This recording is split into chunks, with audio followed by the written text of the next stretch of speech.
I've never told anyone this story before, not because I'm afraid people won't believe me, but because I still don't know what to make of it myself. It happened 3 years ago during a camping trip with two of my best friends, Mike and Darren. We were all in our mid-20s at the time, and we decided to spend a weekend in the northern woods of Minnesota, remote, peaceful, and a perfect place to disconnect. We found a clearing by a lake miles from the nearest ranger station. The first day was uneventful. We set up camp, fished a little, grilled by the fire, and drank a few beers under the stars. It was perfect. But that night, something strange happened. Around 2 a.m., I woke up to the sound of crunching leaves. At first I thought it was an animal, maybe a deer or a raccoon, but the footsteps were slow, deliberate, heavy, and they stopped just outside my tent. I didn't move. I held my breath and listened. Whoever or whatever it was stood there for what felt like forever. I could hear them breathing, not loud, but shallow. Then they walked away. In the morning, I didn't mention it. It could have been a dream, I told myself. But when we were packing up our gear to hike a trail, Darren pointed out something strange. "Did one of you walk around the tents last night?" We both said no. That's when he showed us the footprints. They were boot prints, large, wider than any of ours. They circled our tents once and disappeared back into the woods. We followed the trail a little, but it was like whoever made them just vanished. That night, we all went to bed a little uneasy. Mike even kept a hatchet in his sleeping bag. We joked about it to keep things light, but none of us really slept. Around 1:30 a.m., I heard it again. This time, all three of us did. There was someone walking in the woods around us. Not just walking, moving in a pattern, circling. We stayed inside our tents, whispering to each other, trying to decide if we should yell out or stay quiet. Then, the footsteps stopped. We waited in silence. That's when we heard it. A click, like a camera shutter. Mike unzipped his tent and shined his flashlight outside, but there was no one. Nothing. In the morning, we found something that still makes my stomach turn when I think about it. There was a Polaroid photo sitting on a log near our fire pit. It was a picture of our campsite, taken at night, from the edge of the woods. We packed up immediately. Didn't even eat breakfast. On the hike back, we kept hearing twigs snapping behind us like someone was just out of sight. We didn't stop to look. We reported it to the rangers when we got back. They took our statement and said they'd look into it, but we never heard anything. I still have that photo. It's in a box in my closet. Sometimes I take it out, just to remind myself that it really happened, that we weren't imagining it. Because whatever, or whoever, was out there that night, they were watching us, and they wanted us to know it.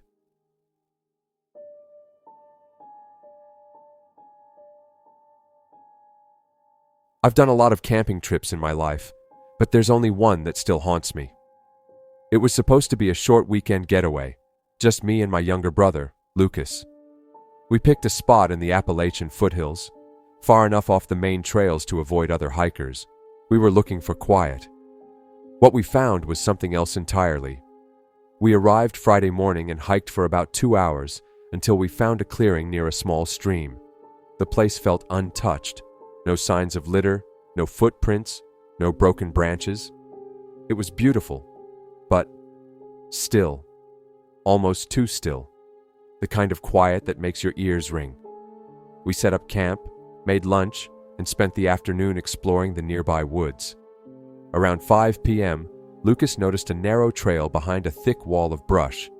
It wasn't marked, but you could tell it had been used. Faint shoe prints, some broken twigs. "Let's see where it goes," Lucas said. We followed it for maybe 20 minutes. No signposts, no landmarks. Eventually, it led to a dried-up creek bed surrounded by dense trees. There was something off about the place. I felt it the moment we stepped into that hollow. The air was cooler, heavier. We didn't stay long. That night, Something woke me up around 3 a.m. It wasn't a sound. It was the absence of sound. The forest had gone dead silent. No wind, no crickets, no rustling. Then I heard it. Footsteps. Not around our tent, inside the woods. Far enough away to sound faint, but close enough to tell someone was out there. I looked over at Lucas, and he was already sitting up, wide-eyed. "You hear that?" he whispered. We stayed quiet for a few minutes, hoping it would stop. It didn't, and then something truly chilling happened. From somewhere out in the dark, we heard a voice. A man's voice. He was calling out my name. "Eli!" It wasn't a scream. It wasn't even a shout. Just a low, steady voice, calm, like he was trying to draw me out. Lucas looked at me like he'd seen a ghost. "What the hell is that?" "I don't know," I whispered. "Just stay quiet." The voice repeated. Same tone, same name. Then silence. We waited for daylight before we dared move. When we finally stepped out, nothing seemed disturbed. But when we walked toward the hidden trail again, just to check, we found something sitting at the edge, a piece of notebook paper, folded, weighted down by a stone. It had 2 words on it. "Turn around." We packed our gear in less than 10 minutes and practically ran the entire trail back to the car. The whole time, we felt eyes on us. Every crack of a branch made us jump. We never reported it. What could we say? That someone lured us off trail and then whispered my name in the woods? But I haven't gone camping since, and I don't plan to. Because I still think about that voice. It wasn't angry, it wasn't rushed. It sounded certain, like whoever it was had been waiting for me. It was late August when my cousin Rachel and I decided to go camping in the state forest near her college in upstate Pennsylvania. We were both experienced hikers, used to backcountry trails, purifying water, setting up camp in the dark. So when we found a remote site listed on a hiker's forum, miles from any marked trail, with no service or ranger checkpoints, we jumped at the opportunity. The weather was perfect, warm during the day, crisp at night. The hike-in was peaceful. Birds chirping, light wind in the trees, and not a single other person on the trail. By the time we reached the clearing, it was mid-afternoon. The site was beautiful. Flat ground, a nearby stream, and thick woods on all sides. We set up camp, made dinner, and sat by the fire, watching the stars come out one by one. Around 11 p.m., we were getting ready to turn in when we both froze at the same time. There was a sound coming from the woods. It was a dragging sound. Not fast, not frantic, just slow, deliberate, and heavy, like something solid being pulled across dry ground and leaves. Rachel put a finger to her lips. We sat in silence, the fire crackling behind us, listening. The sound stopped, then started again, this time a little closer. "Probably just an animal," Rachel whispered, though her voice trembled. I wanted to believe her, but I've heard deer, raccoons, even bears in the woods before. This didn't sound like any of them. It wasn't the rustling of paws or claws. It sounded human, like someone dragging a sack or a body. Eventually, the noise stopped completely. We sat in silence for another 15 minutes, then tried to convince ourselves it was nothing and went to bed. Sleep didn't come easy. In the morning, we noticed something strange. Near the edge of the clearing, maybe 20 feet from our tent, a small pile of rocks had been carefully stacked, about 2 feet high, balanced, almost ritualistic. Neither of us had built it, and it definitely wasn't there the day before. We debated packing up and leaving, but we'd hiked so far in, and neither of us wanted to seem like the paranoid one. So we stayed. Moved the rock pile out of the way, and went on a long hike to clear our heads. When we returned late afternoon, the fire pit was undisturbed, but I noticed Rachel staring at the trees behind our tent. "You see that?" she said.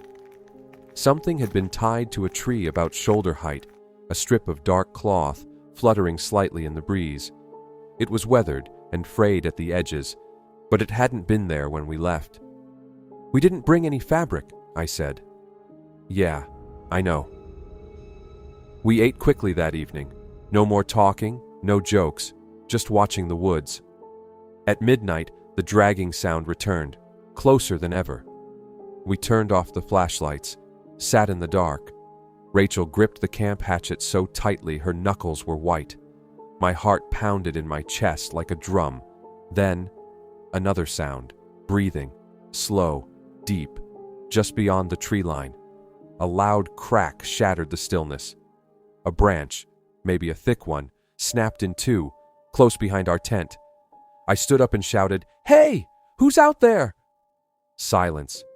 No movement, not even the wind. We stayed frozen, listening. Then the dragging sound started again, but this time it was moving away. Slowly, fading into the trees. We didn't sleep at all. At sunrise, we packed in complete silence. Everything felt wrong. Even the birds weren't singing. As we started hiking out, I kept looking back over my shoulder. Rachel stayed ahead of me, walking fast and tense. 3 miles down the trail, she suddenly stopped and pointed. On the trunk of a dead tree, someone had carved a single word: stay, not go, not get out, stay. It didn't feel like a warning. It felt like an invitation. We made it back to the car without another incident, drove straight to the nearest ranger station and reported everything. The sounds, the rock pile, the cloth, the carving. The ranger didn't say much, just nodded a lot. Finally, he said, "You're not the first ones to come in with a story like that from those woods." That was it. No explanation. No follow-up. Rachel and I don't talk about it much anymore. We haven't gone camping since. But sometimes, when I'm in bed at night, I still hear that dragging sound in my head, and I wonder, what would have happened if we had stayed just one more night?